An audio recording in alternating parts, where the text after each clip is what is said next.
इसी श्रृंखला में भगवान श्री कृष्ण का भी भारतवासियों के लिए, हिंदू धर्मावलंबियों के लिए महत्वपूर्ण स्थान है। भगवान श्री कृष्ण का जन्म मथुरा नगरी में रोहिणी नक्षत्र में अष्टमी भादव महीने में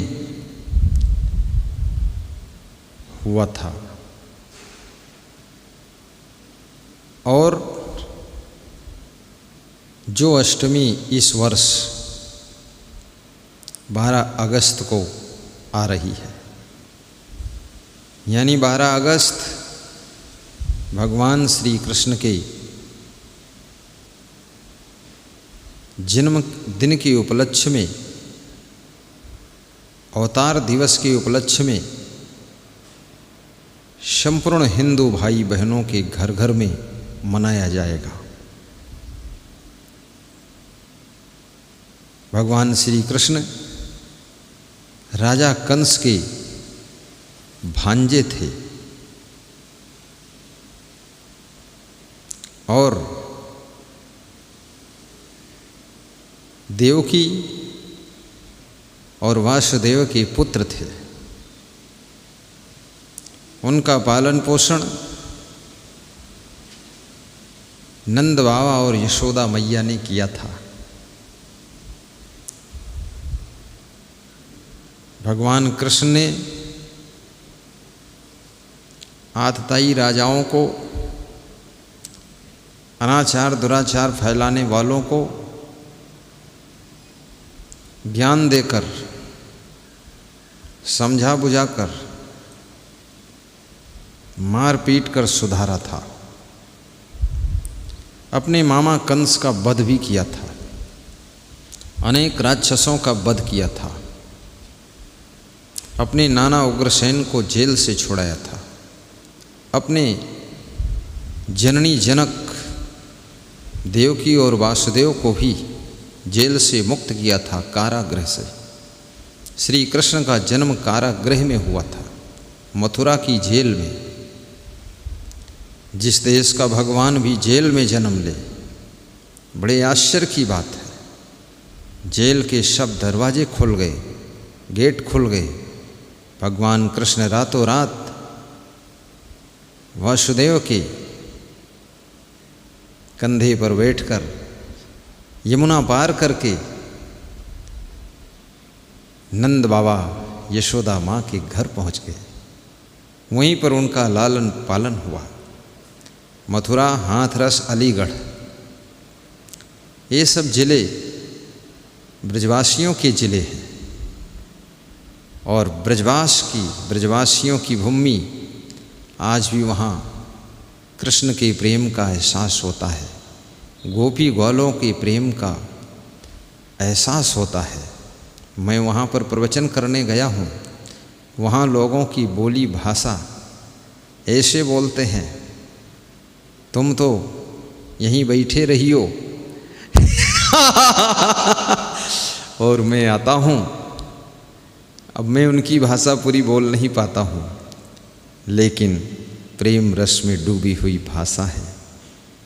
और मथुरावासियों का, ब्रजवासियों का भाव वही दिखाई देता है जो गोपी ग्वालाओं का भाव श्री कृष्ण के प्रति था।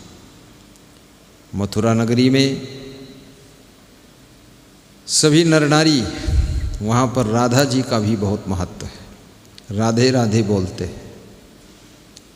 किसी को नमस्कार करना हो, राधे राधे कहते हैं। और पूरे भारत देश में क्या, विदेशों में भी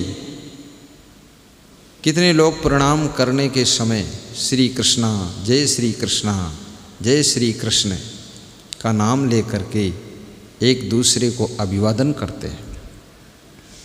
कृष्ण भगवान बहुत प्रभावशाली थे, अत्यधिक बुद्धिमान थे, स्मरण शक्ति उनकी बहुत तीव्र थी, बहुत बड़े विद्वान भी थे, महान थे, साहसी थे, गुणवान थे। सहनशील थे, संघर्षशील थे, और जिसको अपना मान लेते थे वो उसको तारते थे, उसका उद्धार करते थे। श्री कृष्ण कोई साधारण व्यक्तित्व का नाम नहीं है। कृष्ण का अर्थ होता है, कृष्ण माने कर्षण, कर्षण माने आकर्षण, आकर्षण माने अटक्शन, अटक्शन माने खिंचाव, खिंचाव माने खींचना। जो दूसरों को अपनी ओर खींचता था, आकर्षित कर लेता था, और आकर्षित करके धर्म भक्ति के पथ पर चलना सिखा देता था, अधर्म से ऊपर उठा लेता था, और धर्म को नष्ट करने के लिए, धर्म की स्थापना करने के लिए, साधु संत सज्जनों को शांति प्रदान करने के लिए, दुष्टों का दमन करने के लिए भगवान श्री कृष्ण ने भारत भूमि में मथुरा नगरी में अवतार लिया था और पूरे विश्व को अपना संदेश दिया था। कृष्ण जन्माष्टमी 12 अगस्त को मनाई जाएगी। ऐसे कुछ विद्वानों के अनुसार 11 अगस्त को भी रोहिणी नक्षत्र और ऐसा कुछ आता है, लेकिन मुख्य रूप से 12 अगस्त को कृष्ण जन्माष्टमी मनाई जाएगी। धूमधाम से अपने घर में सभी लोग जन्माष्टमी मनाएंगे, कृष्ण के मंदिरों में जन्माष्टमी मनाएंगे। कृष्ण भगवान दही खाते थे, दही उनको बहुत प्रिय था, तो आप भी कृष्ण जन्माष्टमी के दिन दही खा सकते हैं। दही आपको सूट ना करे तो दही का रायता बनाकर खा सकते हैं, और वो सूट ना करे तो दही का छाछ बनाकर पी सकते हैं। लेकिन उस दिन दही का प्रयोग कीजिए, कृष्ण भगवान की याद कीजिए, उनके गीता का अखंड पाठ कीजिए, भगवान श्री कृष्ण की बाल लीलाओं का वर्णन श्रवण कीजिए, और उनकी कथा भी आप करा सकते हैं। इसी श्रृंखला में भारत देश में संत कबीर जैसे महान संतों का भी अवतार हुआ, विवेकानंद का अवतार हुआ, महात्मा बुद्ध का अवतार हुआ, भगवान श्री राम का अवतार हुआ, तुलसीदास जैसे विद्वान मानस के लेखक का अवतार हुआ। और मैं तो ये कहूँगा, कभी कभी भगवान या भगवत सत्ता या परम सत्ता अवतार लेकर के गृहस्थ के घर में भी आती है, और कभी कभी संत के रूप में, ऋषि मुनि के रूप में, और धर्म की रक्षा करना ही उनका परम ध्येय होता है। तो भगवान श्री कृष्ण महान व्यक्तित्व के धनी थे। मैं उनको नमन करता हूँ, साहिब बंदगी करता हूँ, और भगवान श्री कृष्ण की गीता का पाठ करने के लिए आपका आह्वान करता हूँ। आप कृष्ण जन्माष्टमी के दिन पूरी गीता का पाठ करिए। 700 श्लोक है, बहुत बड़ी गीता नहीं है, आप उसको पाठ कर सकते हैं। और नहीं अगर पूरा पाठ कर सकते हैं तो हर अध्याय का एक एक श्लोक पाठ कर लीजिए। अगर इतना भी आप नहीं कर सकते हैं तो कम से कम अष्टमी है तो 8 श्लोक पाठ करके फिर दही का भोग लगा लीजिए और कृष्ण भगवान का ध्यान कर लीजिए, और कृष्ण भगवान के बताए हुए सतमार्ग पर चलने का संकल्प लीजिए, और उनके पद चिन्हों पर भी चलिए, और साथ साथ में कृष्ण भगवान की भक्ति का प्रचार प्रसार करिए। ढोंग ढकोसला आडंबर मत फैलाइए। भगवान श्री कृष्ण की संपूर्ण गीता में कहीं ढोंग ढकोसला आडंबर की बात ही नहीं आई है। कर्म योग, ज्ञान योग, भक्ति योग, आत्मज्ञान की सब बातें आई हैं। वही आत्मज्ञान को प्राप्त कीजिए। ममेवांश जीवलोके जीवभूता सनातनः, ये सभी श्लोकों पर ध्यान दीजिए। मैं पुनः समस्त कृष्ण भक्तों को शुभकामना करता हूँ। कृष्ण भक्तों को साहिब बंदगी नमन प्रणाम करता हूँ। और राम भक्त, कृष्ण भक्त, कबीर भक्त, भक्त भक्त सब एक ही प्रकार के भक्त हैं। भक्त में क्या अंतर है? सब भक्ति है, श्रद्धा है। तो सभी भक्तों को शुभकामना करते हुए अपने सत्संग को विराम देता हूँ और भगवान श्री कृष्ण का एक श्लोक सुनाता हूँ कि भक्ति कैसे की जाती है। अनपेक्षा शुचिदच्छा उदासीनो गतव्यथा शर्वारंभ परित्यागी यो मद्भक्ता शमे प्रियः। कृष्ण कहते हैं जो भक्त अपेक्षा रहित है, हमसे कुछ नहीं चाहता है, उसको मैं प्रेम करता हूँ। शुचि जो अंदर बाहर से पवित्र है, दक्षा जो प्रवीण है, कुशल है, भक्ति करने में चतुर है, उसको मैं प्रेम करता हूँ। उदासीनो और जो पक्षपात रहित है, किसी के पक्षपात में नहीं पड़ता है, निष्पक्ष है, स्वच्छ है, अपने लक्ष्य में दक्ष है और विशेष उपलक्ष्य के लिए जिंदगी जी रहा है, उसको मैं प्रेम करता हूँ।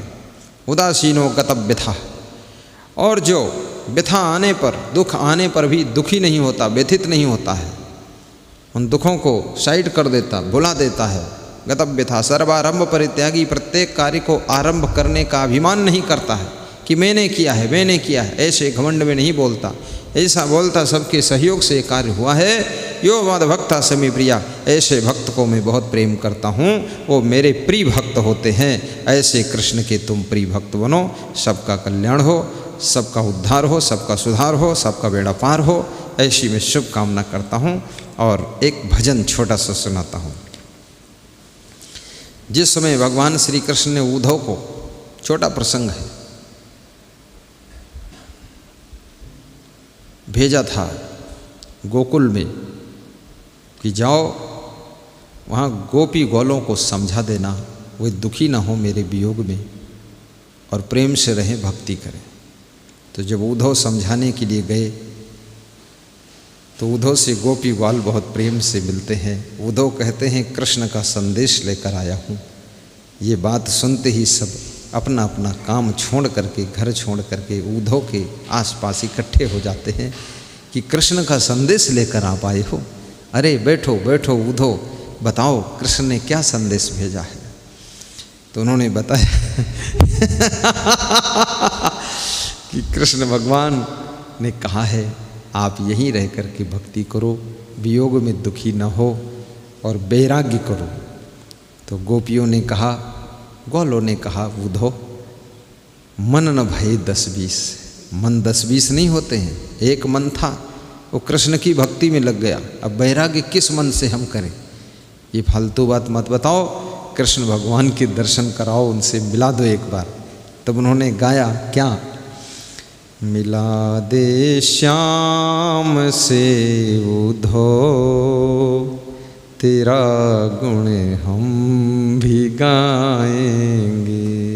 रो रो कर गाया और उद्धव को सुनाया कि तुम्हारा भी हम गुणगान करेंगे अगर एक बार श्री कृष्ण के दर्शन करा दोगे, उनसे भेंट करा दोगे तो आपका हम गुणगान करेंगे। मिला दे श्याम से उद्धव, तेरा गुण हम भी गाएंगे, तेरा गुण हम भी गाएंगे। गए गोकुल से जब से ओ, नहीं वापस यहाँ आए। गए गोकुल से जब से ओ, नहीं वापस यहाँ आए, नहीं वापस यहाँ आए, नहीं वापस यहाँ आए। खता क्या हो गई हमसे, हाथ जोड़ के भाव से खता हो जाती ना, खता माने गलती हो सकती है, हाथ जोड़ लो नम्रता। खता क्या हो गई हमसे, अर्ज अपनी सुनाएंगे, अर्ज अपनी सुनाएंगे।